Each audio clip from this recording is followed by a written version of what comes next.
Hi guys. तो हमने पहले जो वीडियो में आंतरिक ऊर्जा के बारे में पढ़ा था। गाइस हमने ये पढ़ा था पिछली वीडियो में जो आंतरिक ऊर्जा है वो गतिज ऊर्जा और स्थितिज ऊर्जा का योग होती है। अब हम आंतरिक ऊर्जा के बारे में आगे अध्ययन करेंगे। इन दोनों ऊर्जाओं का योग गैस की आंतरिक ऊर्जा कहलाती है। इसका मतलब ये स्थितिज ऊर्जा और गतिज ऊर्जा है, उन दोनों का योग है वो आंतरिक ऊर्जा कहलाती।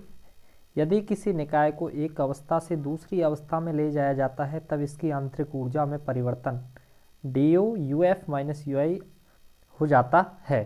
आंतरिक ऊर्जा में परिवर्तन निकाय को एक अवस्था से दूसरी अवस्था में ले जाए जाने वाले पथ पर निर्भर नहीं करता है।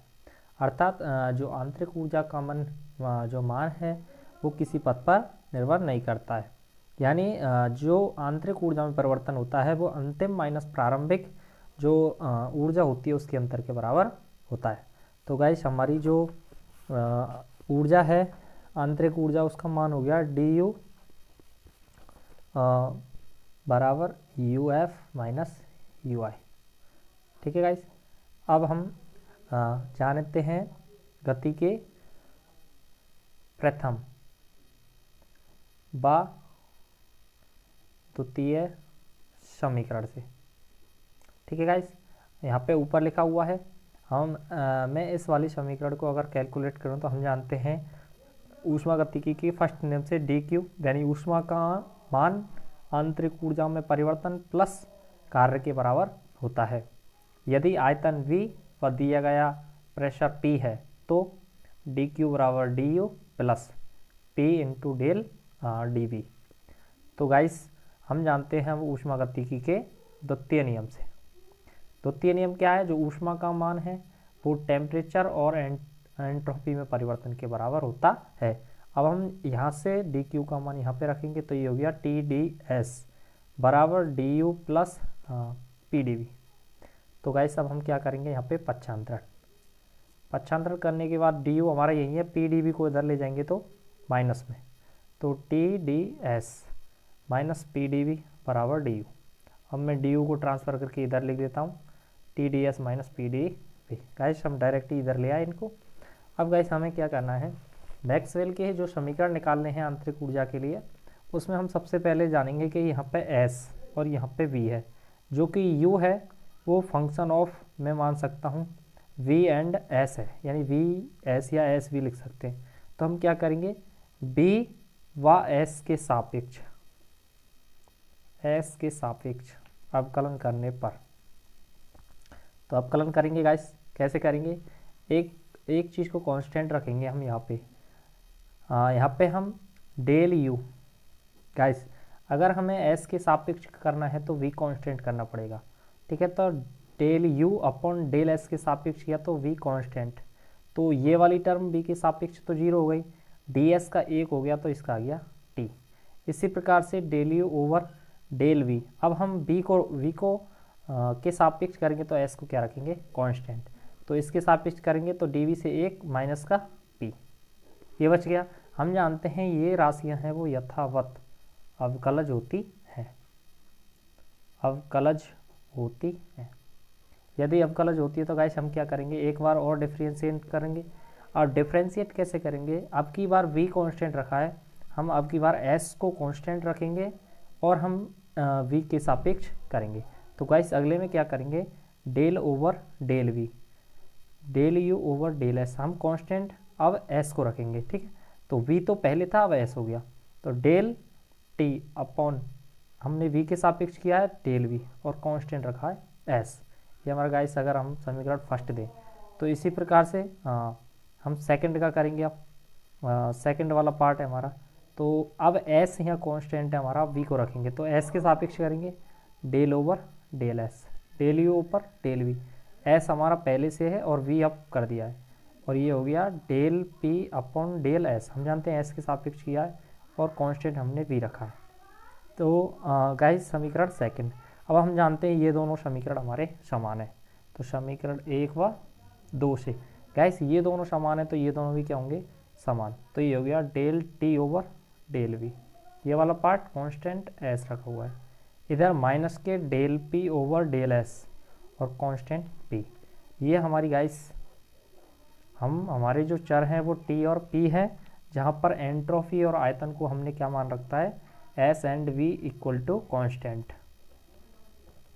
और टी और पी के रूप में हमारा फंक्शन है। क्लियर। और ये हमारा मैक्सवेल का चतुर्थ समीकरण है गाइस। इस प्रकार से हम गाइस चतुर्थ समीकरण निकाल सकते हैं। गाइस हमें ध्यान रखना होगा, यदि हमें चतुर्थ समीकरण निकालना है तो हमें आंतरिक ऊर्जा को काम में लेना होगा। यहाँ पर जो अपना है डी यू, और डी यू निकालने के लिए हमें गति के प्रथम समीकरण और सेकंड समीकरण, यानी सेकंड समीकरण से डी क्यू का मान डी क्यू की जगह रखने पर हमें डी यू प्राप्त हो जाता है। आंतरिक ऊर्जा से हमने गैस मैक्सवेल का चतुर्थ समीकरण प्राप्त कर लिया है। अब हम नेक्स्ट जो हमारे समीकरण है उनको प्राप्त करेंगे। अब इनको प्राप्त करने के लिए हम गैस क्या करेंगे, अब इनको प्राप्त करने के लिए गाइस अब हम जानेंगे सेकंड हमारी एक ऊर्जा होती है जिसका नाम है हेल्महोल्ट्ज़ ऊर्जा। गाइस हम जानते हैं हेल्महोल्ट्ज़ ऊर्जा है वो गाइस F बराबर हमारी जो U plus P V, guys हमारी जो ऊर्जा है वो U प्लस जो पी वी होती है। गाइस अब हम आगे पढ़ेंगे।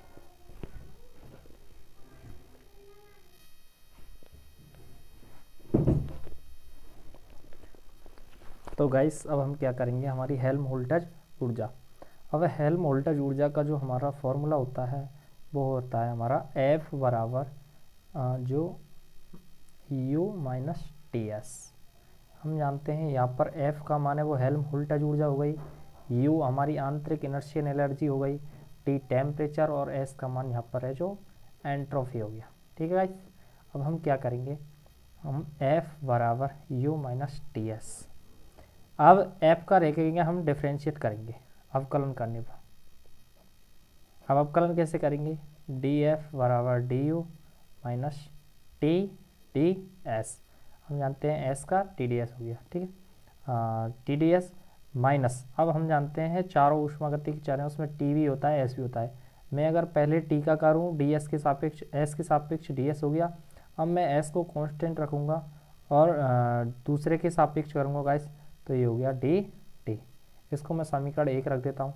अब हम जानते हैं ऊष्मागतिकी के प्रथम, फर्स्ट व सेकंड समीकरण से, तो सेकंड और फर्स्ट से क्या होगा सर, गाइस डी यू की जगह हम रख सकते हैं डी एफ। अब हमारी कॉपी में देखें तो डी यू की जगह प्रथम एंड सेकंड समीकरण से आता है T D S minus P D V, तो T D S minus P D we.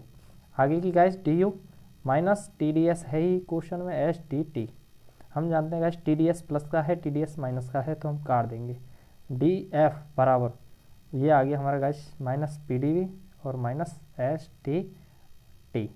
ठीक है गाइस, ये हमारी जो इक्वेशन है हेल्महोल्ट्ज़ ऊर्जा के लिए वो आ चुकी है। तो गाइस अब हम थोड़ी देर कॉफी में देखेंगे अपने में, तो क्या है हमारा, हम जानते हैं डी यू बराबर T D S minus P D V, ये ऊष्मागतिकी के फर्स्ट एंड सेकंड नियम से है।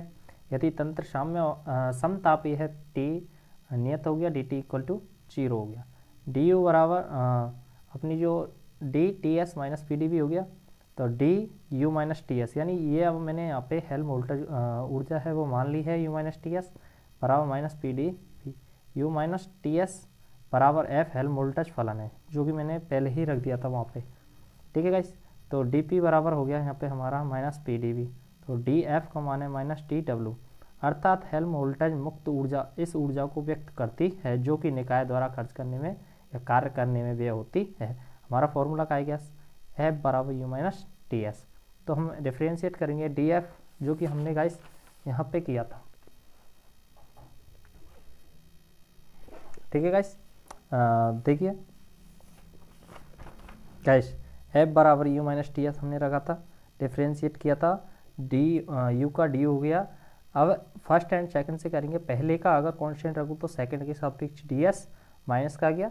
अब मैं सेकंड को रखूँगा स्थिर या कांस्टेंट और टी के सापेक्ष डी टी हो गया। तो गाइस अब हम क्या करेंगे, डी यू का मान मैं समीकरण फर्स्ट एंड सेकंड से रखूँगा, यानी ऊष्मागतिकी का फर्स्ट एंड सेकंड मान सेकंड समीकरण, तो T D S minus P D V जो कि मैंने यहाँ रखा हुआ, देखो इस सेकंड समीकरण से T D S minus P D V, T D S minus P D V T D S T H D T, यहाँ टी डी एस से टी डी एस कट जाता है, वो मैंने काटा था, minus P D V minus H D T. Clear guys, यहाँ तक हमारी जो इक्वेशन है वो सॉल्व हो चुकी है। अब हम क्या करेंगे यहाँ पे एक बार हम जानते हैं फलन है वो बी के रूप में है एंड टी के रूप में, तो हम क्या करेंगे, एक बार बी को कांस्टेंट रखूँगा और एक बार टी को। तो सबसे पहले हम गाइस क्या करेंगे, पहले की तरह हम बी को कांस्टेंट रखते हैं, बी के सापेक्ष करते हैं और टी को कांस्टेंट रखते हैं। तो गाइस हम जानते हैं टी को कांस्टेंट रखने पर टी बराबर ये वाला तो पार्ट 0 हो गया, माइनस का तो माइनस आ गया, पी का जो हमारा पार्ट है पी हो गया, और डी वी के सापेक्ष करेंगे तो 1 हो गया। तो हमारी ये इक्वेशन आ गई। अब हम दोबारा हेल्महोल्ट्ज़ ऊर्जा का टी के सापेक्ष करेंगे, डेल टी, और कांस्टेंट रखेंगे वी को। ये हो गया हमारा माइनस का एस। ठीक है, हम जानते सब्सक्राइब कीजिए हमारे चैनल को और बेल आइकॉन को दबाइए हमारी लेटेस्ट वीडियो सबसे